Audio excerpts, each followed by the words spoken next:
পৃথিবীর মানচিত্রের দিকে একবার তাকান। আরবের তপ্ত বালুকাময় মরুভূমি, আর সেখান থেকে হাজার হাজার মাইল দূরের এক রহস্যময় দেশ চীন।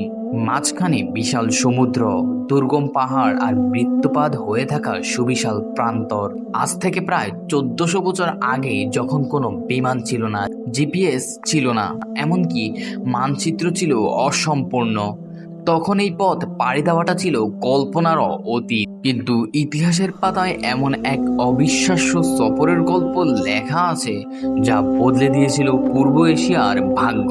একজন মানুষ যিনি মক্কার কোরাইশ বংশে এক সম্ভ্রান্ত যুবক থেকে পরিণত হয়েছিলেন ইতিহাসের অন্যতম শ্রেষ্ঠ সেনাপতিতে। তিনি কোনো রাজা বা সম্রাট ছিল না, তিনি ছিলেন একজন সাহাবী। তিনি এমন এক বাণী বহন করে নিয়ে গিয়েছিলেন যা চীনের পরাক্রমশালী সম্রাটকেও মুগ্ধ করেছিল। আজ আমরা জানবো এমন এক বীরের গল্প যিনি ইসলামের প্রথম তীর নিক্ষেপ করেছিলেন, যিনি ছিলেন রাসূল সাল্লাল্লাহু আলাইহি সাল্লামের মামা, আর তিনিই প্রথম সেই ব্যক্তি যিনি চীনের মাটিতে রোপণ করেছিলেন একত্ববাদের বীজ। কিভাবে সাদ ইবনে আবি ওয়াক্কাস রাদিয়াল্লাহু তাআলা আরবের মরুভূমি থেকে পৌঁছে গেলেন তাং রাজবংশের রাজদরবারে, চলুন ইতিহাসের সেই রোমাঞ্চকর সফরে যাওয়া যাক।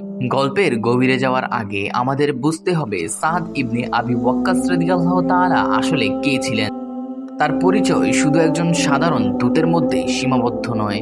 ইসলাম গ্রহণের সময় তার বয়স ছিল মাত্র 17 বছর। তিনি ছিলেন সেই সৌভাগ্যবান 10 জন সাহাবীর একজন যারা দুনিয়াতেই জান্নাতের সুসংবাদ পেয়েছিলেন। উহুদ যুদ্ধে যখন চারদিক থেকে বিপদ ধেয়ে আসছিল, তখন তিনি রাসূল সাল্লাল্লাহু আলাইহি ওয়াসাল্লামের পাশে পাহাড়ের মতো অটল হয়ে দাঁড়িয়েছিলেন। তার বীরত্ব এবং ধনুর্বিদ্যায় মুগ্ধ হয়ে রাসূল সাল্লাল্লাহু আলাইহি ওয়াসাল্লাম বলেছিলেন, হে সাদ, তীর চালাও, তোমার উপর আমার পিতামাতা কোরবান হোক। পরবর্তীতে কাদিসিয়ার যুদ্ধে পারস্যের বিশাল সাম্রাজ্য পতন হয়েছিল তারই বিচক্ষণ নেতৃত্বে। কিন্তু এই বীর সেনাপতিকে কেন পাঠানো হলো সুদূর চীনে? কি ছিল এর পেছনের কারণ? সময়টা 651 খ্রিস্টাব্দ। তখন মুসলিম বিশ্বের খলিফা ওসমান ইবনে আফফান রাদিয়াল্লাহু তাআলা। পারস্য এবং রোমান সাম্রাজ্যের সীমানা ছাড়িয়ে ইসলাম তখন দ্রুত বিস্তার লাভ করছে। আরবরা সেই প্রাচীনকাল থেকেই ছিল দক্ষ ব্যবসায়ী। রেশম পথ বা সিল্ক রোডের মাধ্যমে চীনের সাথে তাদের আগে থেকেই বাণিজ্যিক সম্পর্ক ছিল। কিন্তু খলিফা ওসমান রাদিয়াল্লাহু তাআলা এর লক্ষ্য ছিল ভিন্ন।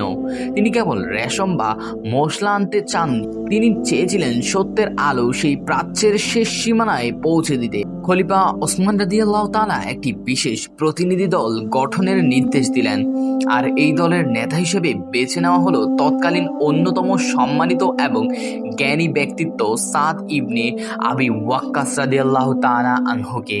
কারণ খলিফা জানতেন, চীনের মতো একটি প্রাচীন, সমৃদ্ধ এবং সুশৃঙ্খল সভ্যতার মানুষের কাছে ইসলামের দাওয়াত পৌঁছাতে হলে এমন একজন মানুষের প্রয়োজন যার জ্ঞান, প্রজ্ঞা এবং ব্যক্তিত্ব পাহাড়ের মতো অটল। শুরু হলো ইতিহাসের এক অন্যতম দীর্ঘ সমুদ্র এবং স্থলযাত্রা। ভাবুন সেই দিনগুলোর কথা। আধুনিক জাহাজের রাডার বা আবহাওয়ার পূর্বাভাস বলে কিছুই ছিল না।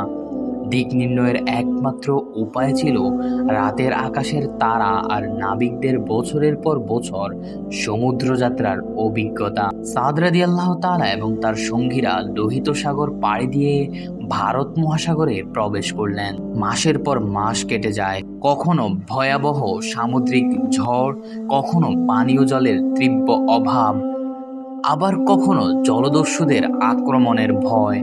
কিন্তু যাদের অন্তরে আল্লাহর উপর অবিচল বিশ্বাস থাকে, দুনিয়ার কোনো জড়ই তাদের আটকাতে পারে না। এই কঠিন যাত্রাপথে ভারত উপমহাদেশ, শ্রীলঙ্কা এবং মলয় উপদ্বীপের বিভিন্ন বন্দরে তারা থামেন, এবং প্রতিটি জায়গায় তারা রেখে যান সততা এবং উত্তম চরিত্রের এক অমিলন চাপ।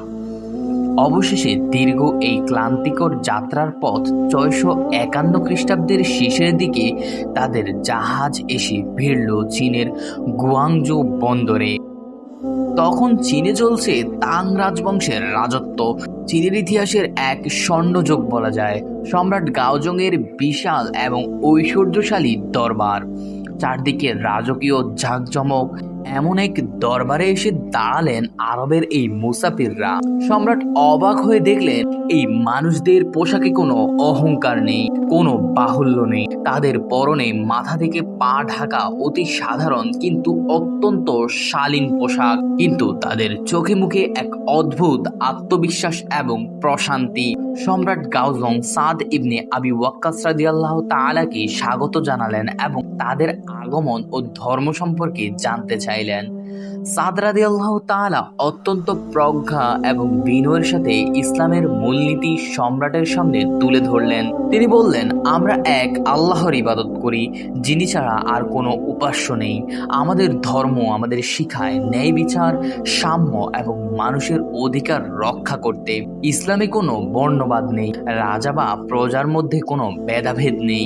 শ্রেষ্ঠত্ব কেবল তার যার অন্তর পবিত্র এবং যে আল্লাহকে ভয় করে।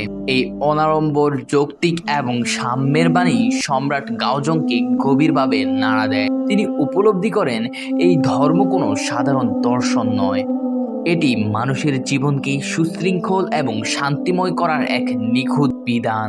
সম্রাট গাওজং ইসলামকে চীনের জন্য কোনো হুমকি মনে করলেন না, বরং তিনি মুগ্ধ হলেন। তিনি সাদ রাদিয়াল্লাহু তাআলা ও তার সাথীদের স্বাধীনভাবে চীনে বসবাস এবং ইসলাম প্রচারের রাজকীয় অনুমতি প্রদান করলেন। শুধু তাই নয়, তাদের ইবাদতের সুবিধার্থে গাওজং শহরে একটি মসজিদ নির্মাণের নির্দেশ দেন। আর এভাবেই জন্ম নেয় চীনের ইতিহাসে প্রথম মসজিদ, হুয়াইংশেং মসজিদ। চীনের ভাষায় হুয়াইংশেং শব্দের অর্থ হলো নবীকে স্মরণ করা বা মহান পুরুষকে সম্মান জানানো। এই মসজিদের সবচেয়ে আকর্ষণীয় দিক ছিল এর ৩৬ মিটার উঁচু মিনার, যা লাইট হাউস বা আলোকবর্তিকা হিসেবে পরিচিত ছিল।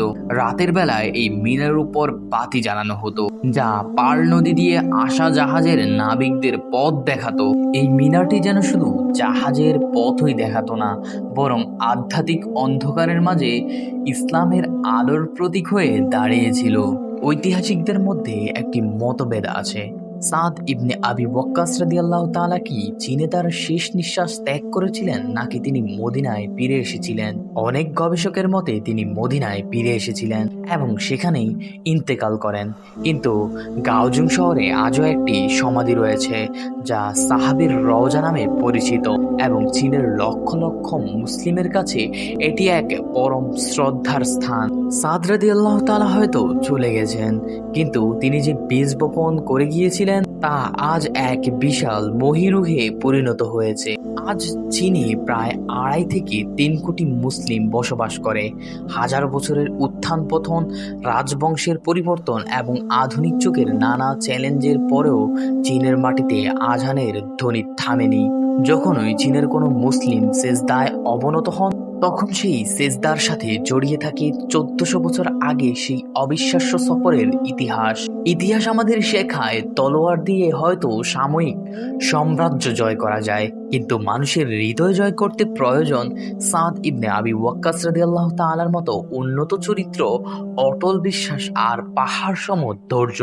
ইতিহাসের এমন আরো অজানা রোমাঞ্চকর গল্প জানতে আমাদের চ্যানেলটি সাবস্ক্রাইব করে বেল আইকনটি ক্লিক করুন। ভিডিওটি ভালো লাগলে লাইক এবং শেয়ার করতে ভুলবেন না।